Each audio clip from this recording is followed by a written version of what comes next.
Welcome to Transitions. I'm your host, Antoinette Zloty.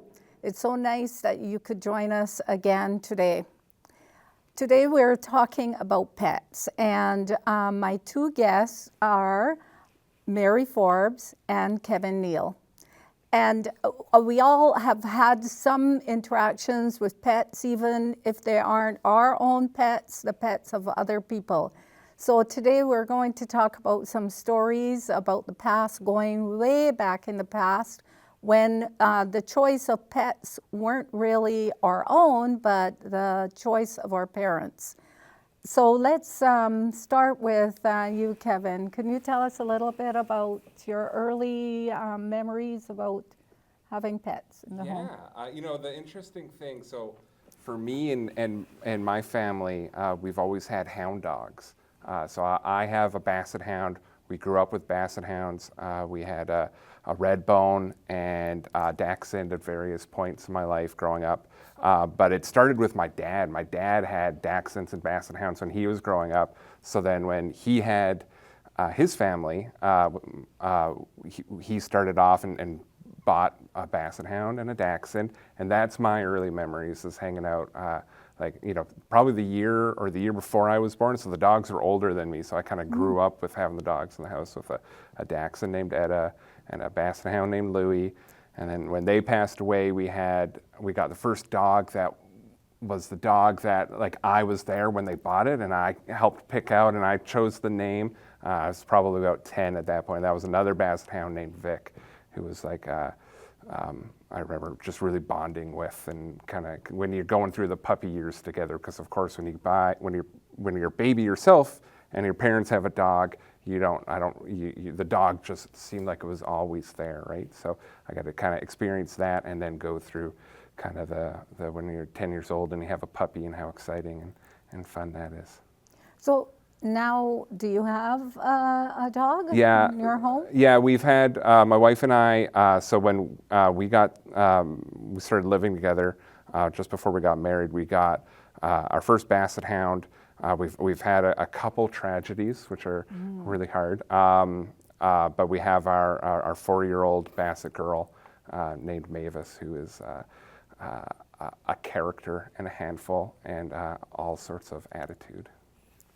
That's really cool. Yeah. That's really, really cool. So did you actually get her through a breeder, or? So yeah, we got Mavis through a breeder because we'd had some issues with the first Basset we got passed away when he was 8 months old. We got him fully vaccinated, but he caught parvovirus, and he passed away, and it was the worst.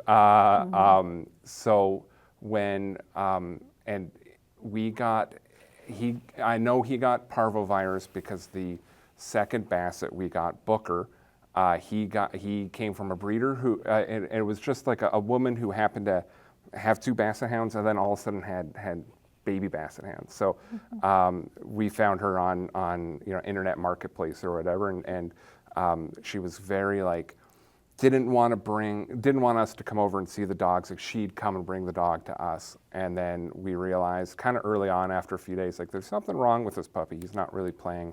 He had parvovirus, and gave it to our 8-month-old dog, Parker.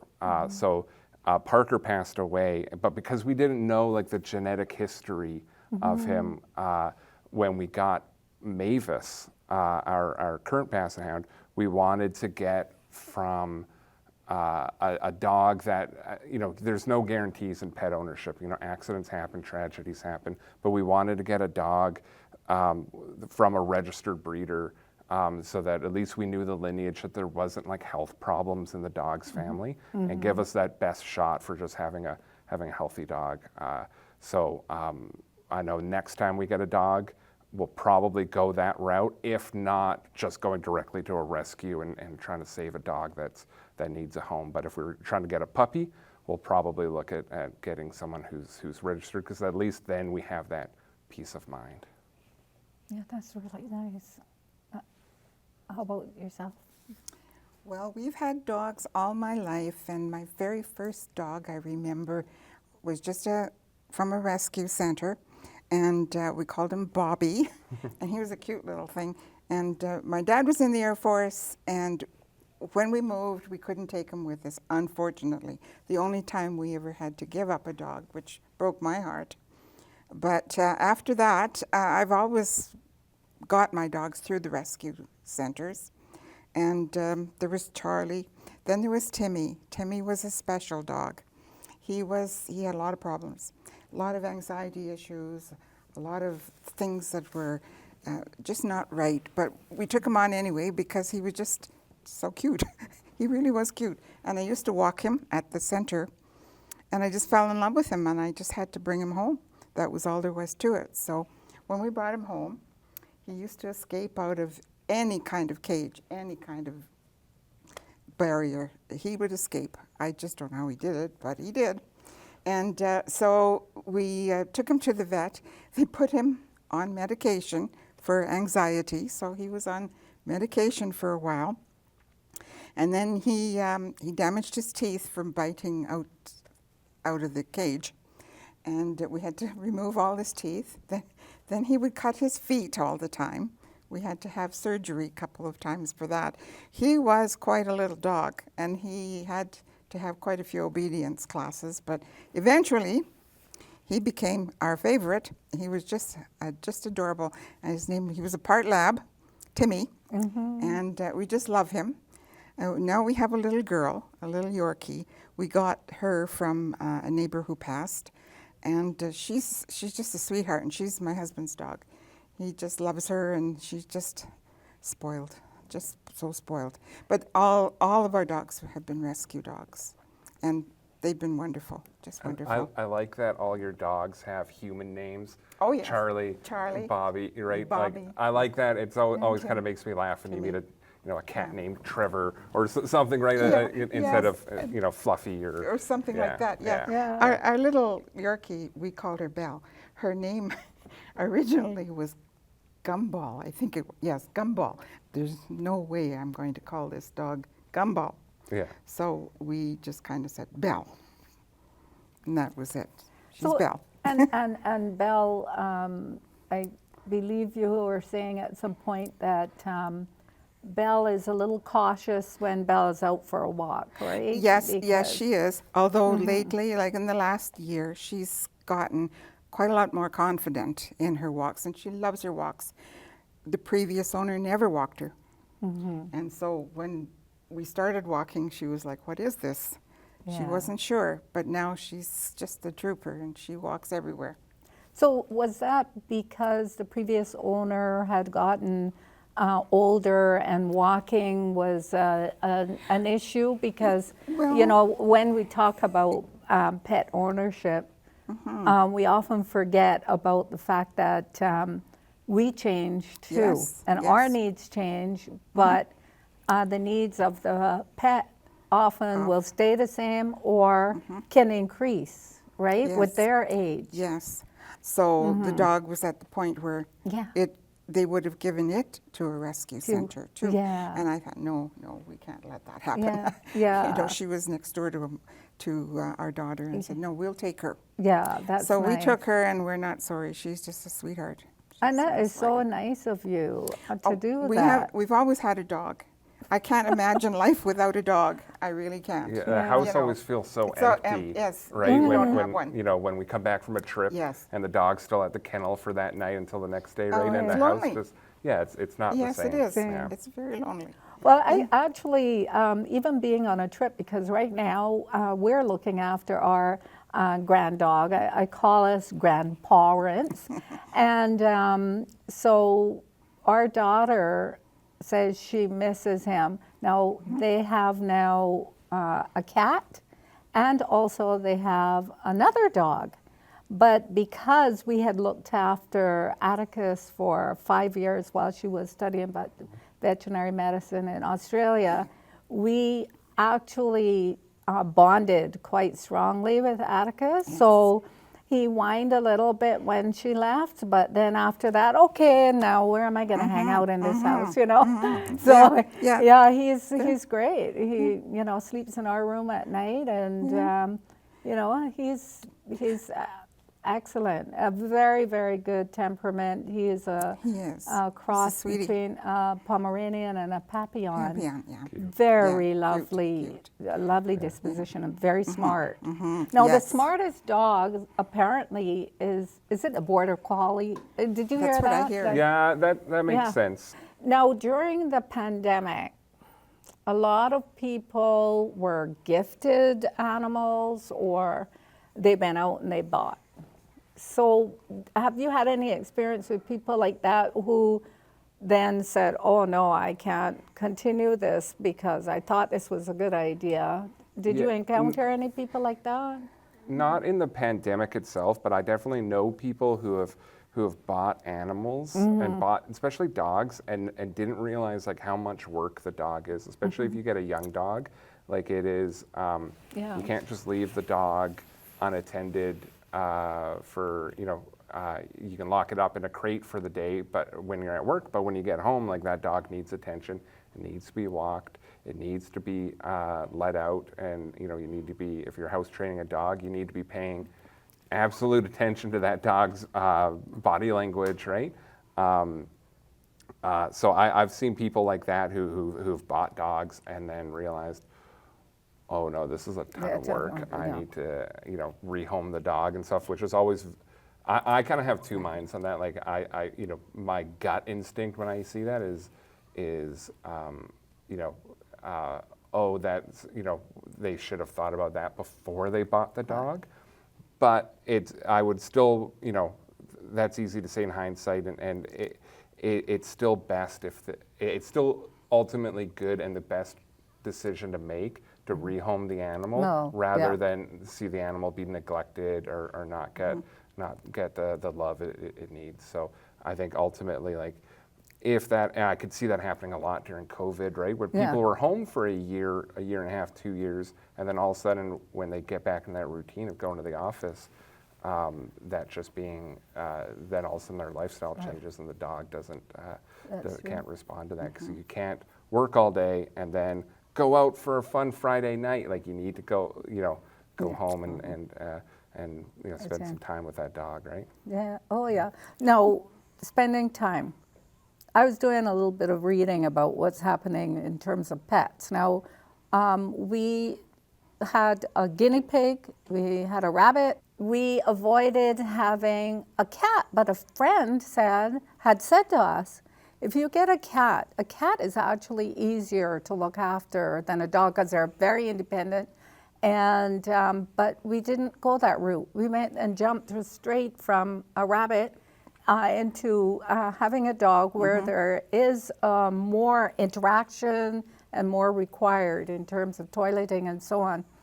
So now that our daughter has another cat, because the first cat didn't work out for her, or the cat, unfortunately, came to a tragic end because dogs are a little bit more street sense or smart, I think, somehow. Like with a cat, if a cat isn't used to running around the neighborhood or so on, and then it gets out, it might go across the street, and that's the end. So you still should put a leash on your cat if you're walking your cat, right? And you should still be very careful. But we had really grown to love her, and I even have a necklace that every time I put that necklace on, I remember that particular cat. And the new cat now that my daughter has was a cat that she said when she looked at the litter, and the litter was from a friend in the neighborhood, had brought a cat in, a stray cat, and the stray cat had babies, so, like the kittens. And she said that that last kitten nobody wanted to take. It was the scruffiest looking kitten. And you should see that cat now. Gorgeous, actually, gorgeous black silky fur or hair, I guess I should say, cat hair. Yeah. And, but again, they come into your family and you get to love them. And you get to enjoy them, but they all have their personalities, right? Yeah. And so Some cats will want to come and cuddle up to you, and some other cats, not. no, like, when are you leaving? You know? Yeah. And maybe it changes yeah. too, like over their lifetime, right? Yeah. Because I know when I was in college, I lived with my aunt and uncle, and they had cats, which I had never really been around cats before, Mm-hmm. and so that was an interesting experience, just seeing the difference between cats and dogs. Dogs, But like yeah. as the kind of cats got older, they got less clingy to especially to my aunt. Like they sort of got more independent as they got older Mm-hmm. and stopped like she'd kind of have to pick the cat up to cuddle with her, right? Whereas Yeah. when they were younger, they just jump on her lap all the time. Now, as pets age too, the cost goes up, Oh, right? yes. Veterinary bills go up. Sometimes people go all the way in terms of paying for procedures and so on. And I do remember one friend who was giving her cat insulin because the cat became diabetic and so on. And this is more typical, I think, of North American society. Some other places, the pets really have a role to play. You know, cats are there to take care of mice and other things, and very important jobs to do. And dogs guard, they're there to guard. I find that what has happened is that I just saw an article about millennials and cats, that a lot of the people are moving to apartments, and when they move to an apartment, the pet that they can have, a lot of times it's a cat. But what I'm concerned about is when people put their houses up for sale and they actually specify that this is a no pet home, which is important if you have allergies. But the no pet home, the no smoke home, no smoking, I can understand that. But the no pet home doesn't necessarily impress me, unless now I'm thinking more about people who might have allergies. But I like it when people can embrace the fact that a friend has a pet and can be civilized to the pet and nice to the pet, even though they themselves have chosen not to have pets, as opposed to you having to. Have you ever had to sort of close the door to the basement because somebody is just totally, well, mind you, scared? They could be scared because could of a be. past experience. Yes, we've had that at Yeah. our house too. Yeah. But I'm sorry, it's the pet's home as well. Yeah. And yeah. If you're not able to handle it, Yeah. then perhaps you shouldn't come.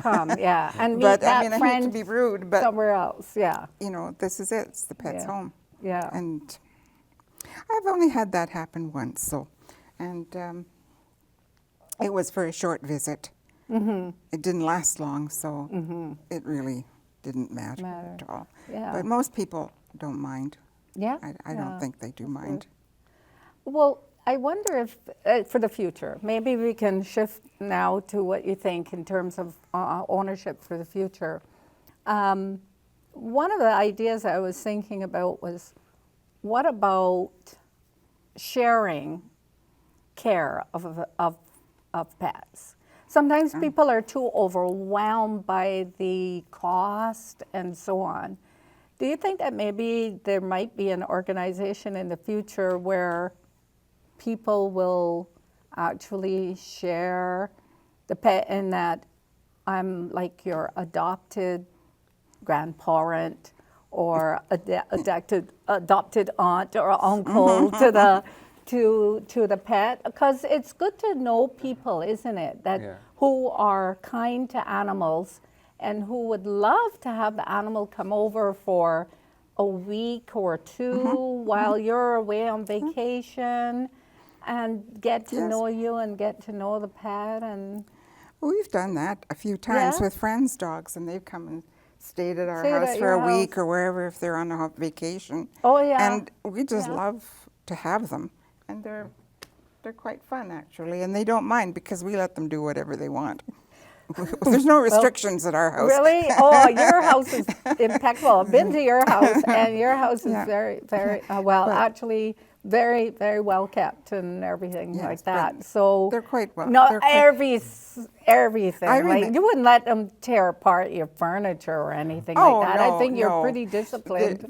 They're pretty well, can Yeah. do anything at our house. It's Yeah. not that important if something happens. Oh, I see. Yeah, yeah. So- like you won't fall apart. No, that. no. But there isn't an organization right now, like almost like a pet co-op. Well, A care you co-op. do see things. I don't know if there's one in Winnipeg. There might be. Oh. But like, well, not like that. But what I'm thinking of is like the cat cafes, right? You hear about them where you can like go to a yes. cafe for an hour, and there's cats that just live there, and they'll come over. I'm sure they pick the friendly cats that'll and they can you can play with a cat for an hour and drink a coffee because because if it was just 8 people who owned a dog and took, you have the dog for a week and then the next person has a dog and you get it every Yeah. couple months. No. What you'd have to worry about is like, who is the dog receiving equal amount of, or the cat receiving equal amount of care in Care. every location. So I think having a location where you could go and like play with the dogs, play with the cats, and then go is probably would probably be a better work environment. That I would say Yeah. work environment. Yeah. But Kevin, what I was talking about though was more an organization that helps to connect people. Not that there'd always be that one owner Yeah. of the pet, but connecting people so that in the event that you wanted to have, say, an evening out where you're not going to have to be worried about having to walk the dog at that time, that person's consistent, and that is part of maybe even sharing, where you have a dog, you have a dog, you connect the two of you together, and you help each other out. So that type of thing. Yeah. But the Yeah. ownership always has to be with that one Yeah. person. It's too confusing for the animal, eh? And it's the same thing think with so. cats too. Like somebody who is willing to go in and look after the cat while people are away. Yeah, would really I've good. always had issues getting people to take my dogs Really? when I am on vacation. Yeah, because we don't have kids, we just have the dogs, so the dogs get babied. And they're all very friendly, but they're maybe Yeah. not the most well-behaved. That we call them counter sharks. Sometimes or they try to jump up on the counter, and if you got food too close to the edge, they'll take it. So Take it's it, always yeah. been. I know my parents tried to take the dogs once. And they were too high maintenance Oh, I for them. So, And you haven't had anybody come in to no, look we've always after? taken our dogs to like there's a bunch in Winnipeg, like boarding house places, usually on farms where, Oh, yeah. and then the dogs come back and they're nice and tired, and then I don't feel bad when I'm, in Minneapolis or wherever I am Wherever. having fun and worrying about the dogs being locked in a cage somewhere. They're out running in a field, playing with other dogs, having a great time. So I'm going to end on a fish story quickly because we've got to say goodbye to our viewers in just a minute. But I really like the taste of tilapia. And then a cousin told me he cannot eat tilapia because his parents had tilapia in an aquarium, and they became like their pets. And it's like, I feel so guilty now about tilapia. So I don't think I've eaten a tilapia since then. And I know other stories too of people being turned off chickens because a little kid got, actually it happened in my family, an aunt.